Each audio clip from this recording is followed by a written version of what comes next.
What's up, guys? This is Brent with 247parts.com, the best place online to buy your John Deere parts. Now, let's jump right on into this as I'm going to be showing you how to service this John Deere Z320R. And the first thing that we're going to do is start draining the oil. Now, on the new Z320R, we have a drain tube here on this Kawasaki engine that comes off of the engine where we have a few different options of where to put it. But really the best option is to go in this forward position underneath these hoses out right here in front of our right rear tire. The only problem with this is it's a little bit hard to get a drain pan underneath and in that spot where you need it without taking your deck off. But one solution that we have come up with here is that we can get this done with the use of a funnel. We just want to make sure that we're being careful whenever we're doing this, whenever we are using a funnel, because we don't want there to be any overspill. We don't want this to go faster than what our funnel can handle, but we are going to give this a go here.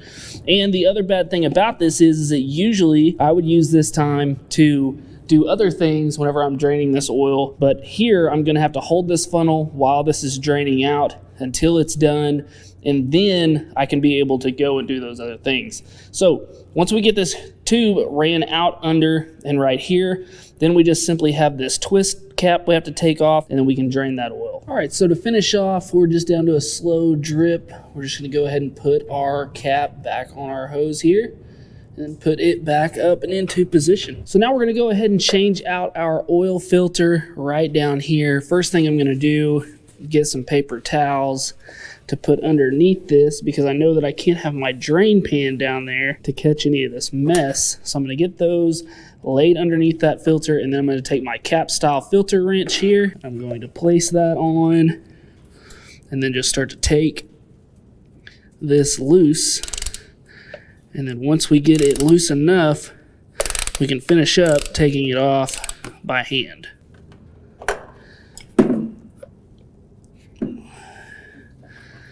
All right, so taking our old filter out, we're going to take a little bit of our fresh oil, put it around the rim of our new filter, coat that gasket really good there, and then we're just going to start on with our new filter.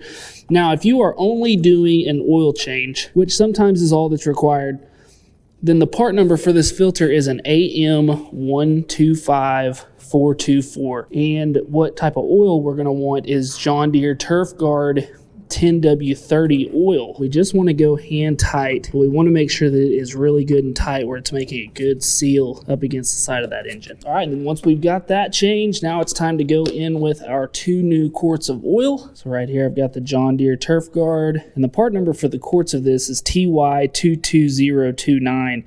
Now, like I said, if you're only doing the oil change, then getting the AM125424 filter and 2 quarts of this John Deere Turf Guard 10W30, which is the TY22029, could be the way to go. Or if you're servicing the whole machine, doing all the filters like we're doing today, then the home maintenance kit number that you want is LG265. And lastly, we just want to replace our dipstick, and we're going to turn this counterclockwise until it just drops down onto the threads. Pull that back out and check our level, make sure we're good there. And once we are, then we can just tighten that back up like normal. Next, we'll move to the air filter. So right here on top of the engine, we're just going to raise this up. And then right here, we can see we can pull up on our air filter, and there is a hand twistable hose clamp right down here at the bottom. So we are just going to loosen that up until we are able to pull that old filter out. Place that right back in with your new filter, making sure that it is seated all the way around the hose right there. Tighten back up our clamp and shut the lid.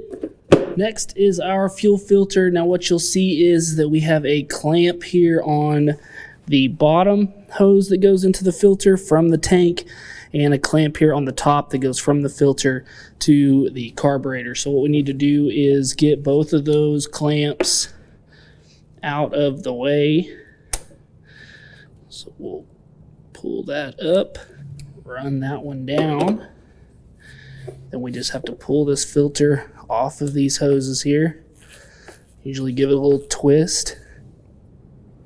This part can get a little messy sometimes. We have that fuel that's going to be coming out. All right, now you'll notice on your old filter or on any of the filters, you're going to have an arrow, and this is going to show the direction of flow. So once we go to this new filter, this one isn't as easy to see on the camera, but it does have an arrow right here in the plastic. So this is going to be from the tank to the engine. So we want to make sure that we get our tank side hose and get the filter put in, going in the right way. Just like that. And then we can get our clamp put back up into place here.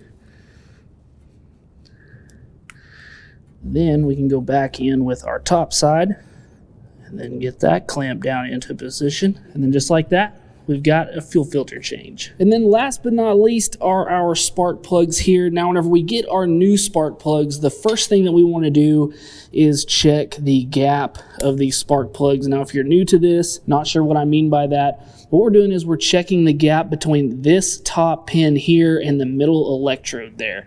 So what we're going to use here is a gap gauge like this here. You can find these at almost all of your auto parts stores, local farm and ranch stores, hardware stores.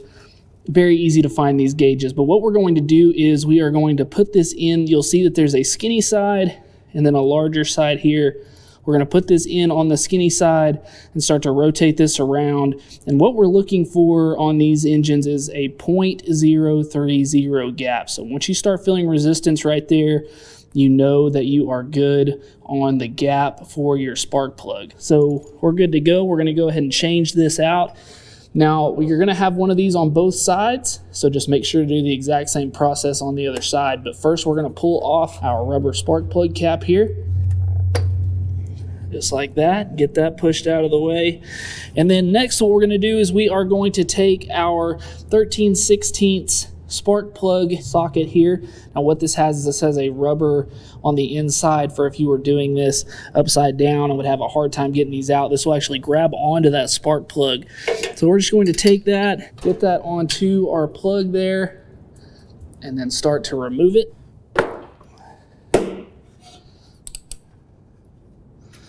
And then once you get that loose, I usually just take the ratchet off, take it out the rest of the way by hand here. All right, just like that. We'll go ahead and start in our new plug. Get that started by hand. Go ahead and go back on with that socket just to make it easier. Now what we're gonna do is we're gonna get this hand tight here to where we know that that plug is butted up against the side of the engine, and then we're gonna give it half of a turn or a quarter of a turn with our ratchet.